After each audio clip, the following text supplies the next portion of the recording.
Welcome back to another video tutorial brought to you by thevirtualinstructor.com. Today we're going to be talking about making dynamic buttons. If you haven't seen the video on creating interactive buttons, you should watch that first. Some of the basics that we are going to be using in here are explored in that video, and it's pretty important for you to understand that, since I'm going to be going through these things relatively quickly. I've already imported into my library a button, and you'll remember this from the last video, so I'm going to go ahead and put it right in the center. And what we're going to do is we're going to make this button not only interactive, but we're also going to make it dynamic. So to begin with, we're going to go ahead and put an action script right there, and I'm working with ActionScript 2.0, and I'll go ahead and add that in there. And I just want this to stop. So that's under timeline control, under global functions. When we have our video to play, we want it to come on and stop until we give it another command. The next thing we want to do is we want to convert this to a symbol, and we want to convert it to a button. So we'll go ahead and name it button and make sure that the type chosen is button. Click OK. Alright, now we've got our button in frame 1 of our timeline, and we've got the action script on it to stop it right there. Now what we want to do is we can go to our library, and we want to open the button that we created so we can edit it. So we'll double click on the button, and up at the top we have our familiar timeline.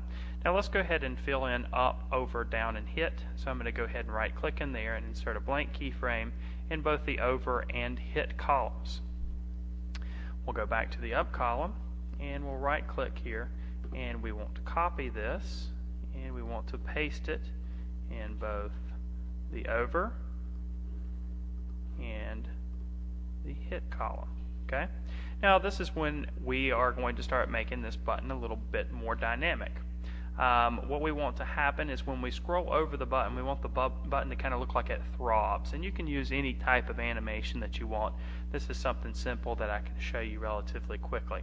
Okay, in order to do that, we need to make sure that we have the right keyframe selected, so we'll go to the over, because that's where we want this to happen when you scroll over it with your mouse, and then we'll go back down to the button.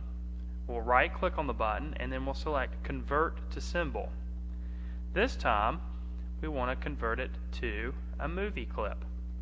Alright, so we'll select movie clip, and we'll call this dynamic, because we want the button to be dynamic and animated. We'll click OK, and now in our library you'll see we have a dynamic movie clip.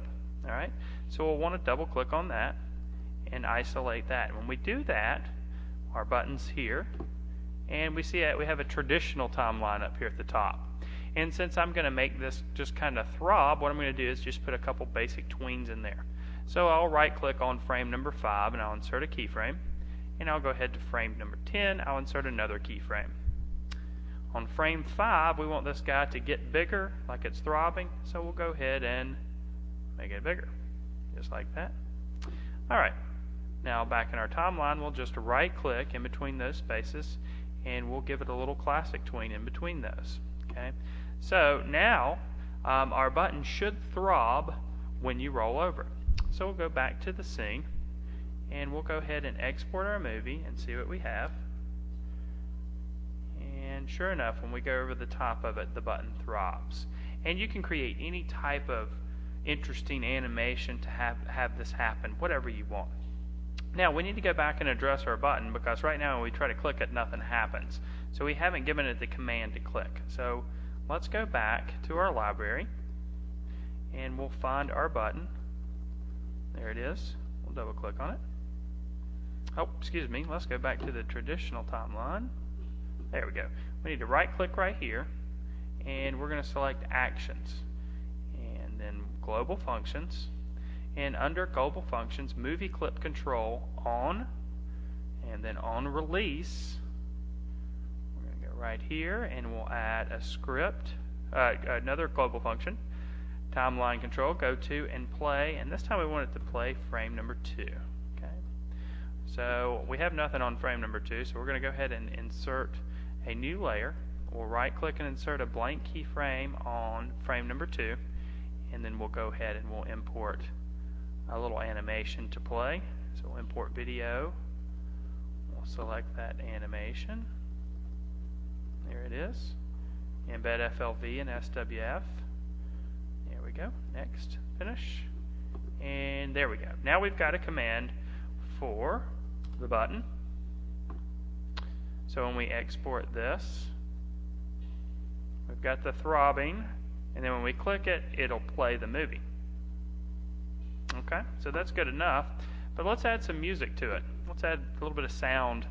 It shouldn't have said music. Let's add a little bit of sound to that button. Okay, so we'll go back to the first keyframe, and we'll go back to our library, and we'll actually go back to our button.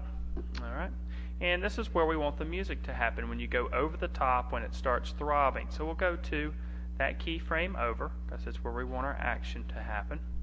And then this is really cool about Flash. We'll go up to Window, and we'll go down to Common Libraries, and there's even some sounds for us to choose from. So we'll just find a nice sound.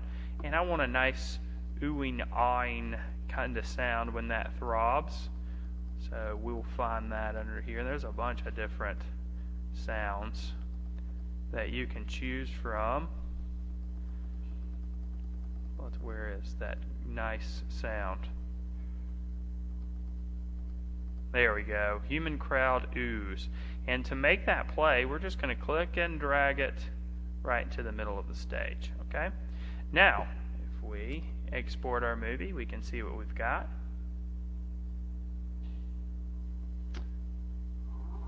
Oh yes. So when you scroll over the button, you hear the sound.